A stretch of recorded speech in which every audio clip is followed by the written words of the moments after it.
దేశ రాజధాని నీటి సంక్షోభంతో కొట్టుమిట్టాడుతోంది. యమునాకు ప్రవాహం తగ్గడంతో నగరానికి నీటి ఇబ్బందులు తప్పడం లేదు. ఇదే సమయంలో నీటి సరఫరా వ్యవస్థను దుండగులు ధ్వంసం చేసేందుకు ప్రయత్నిస్తున్నట్లు ప్రభుత్వం గుర్తించింది. ఈ నేపథ్యంలోనే ఢిల్లీ జల మంత్రిత్వ శాఖ కీలక చర్యలకు ఉపక్రమించింది. నగరానికి వచ్చే ప్రధాన పైపులైన్లకు పహారా కాయాలని విజ్ఞప్తి చేస్తూ పోలీస్ కమిషనర్లకు లేఖ రాసింది. నగరానికి నీటిని సరఫరా చేసే ప్రధాన పైపులైన్ల వద్ద ఢిల్లీ జల్ బోర్డు ఇప్పటికే గస్తీ బృందాలను ఏర్పాటు చేసిందన్నారు.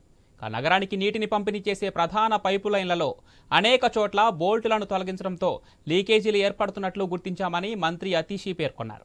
వీటి వెనుక ఏదో దురుద్దేశం లేదా విధ్వంసం ఉందనే అనుమానం వ్యక్తం చేశారు. ఈ క్రమంలోనే నగరానికి వచ్చే నీటి పైపులను ట్యాంపరింగ్ చేయకుండా రక్షించేందుకు గాను 15 రోజుల పాటు గస్తీ నిర్వహించాలని పోలీస్ కమిషనర్కు విజ్ఞప్తి చేశారు. లేదంటే తాజా సంక్షోభం మరింత తీవ్రతరమవుతుందని ఆందోళన వ్యక్తం చేశారు. దీనిపై స్పందించిన పోలీస్ యంత్రాంగం పైపులైన్లను పరిశీలించారు.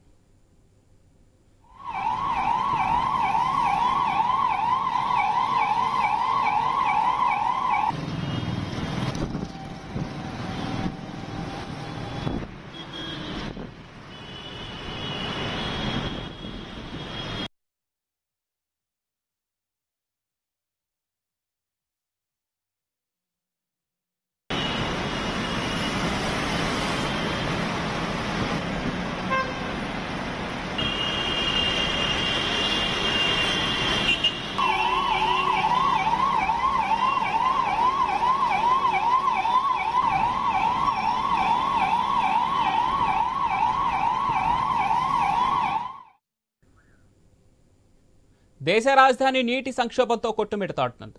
యమునాకు ప్రవాహం తగ్గడంతో నగరానికి నీటి ఇబ్బందులు తప్పడం లేదు. ఇదే సమయంలో నీటి సరఫరా వ్యవస్థను దుండగులు ధ్వంసం చేసేందుకు ప్రయత్నిస్తున్నట్లు ప్రభుత్వం గుర్తించింది. ఈ నేపథ్యంలోనే ఢిల్లీ జల మంత్రిత్వ శాఖ కీలక చర్యలకు ఉపక్రమించింది. నగరానికి వచ్చే ప్రధాన పైపులైన్లకు పహారా కాయాలని విజ్ఞప్తి చేస్తూ పోలీస్ కమిషనర్కు లేఖ రాసింది. నగరానికి నీటిని సరఫరా చేసే ప్రధాన పైపులైన్ల వద్ద ఢిల్లీ జల్ బోర్డు ఇప్పటికే గస్తీ బృందాలను ఏర్పాటు చేసిందన్నారు. నగరానికి నీటిని పంపిణీ చేసే ప్రధాన పైపులైన్లలో అనేక చోట్ల బోల్టులను తొలగించడంతో లీకేజీలు ఏర్పడుతున్నట్లు గుర్తించామని మంత్రి అతీషి పేర్కొన్నారు. వీటి వెనుక ఏదో దురుద్దేశం లేదా విధ్వంసం ఉందనే అనుమానం వ్యక్తం చేశారు. ఈ క్రమంలోనే నగరానికి వచ్చే నీటి పైపులను ట్యాంపరింగ్ చేయకుండా రక్షించేందుకు గాను 15 రోజుల పాటు గస్తీ నిర్వహించాలని పోలీస్ కమిషనర్కు విజ్ఞప్తి చేశారు. లేదంటే తాజా సంక్షోభం మరింత తీవ్రతరమవుతుందని ఆందోళన వ్యక్తం చేశారు.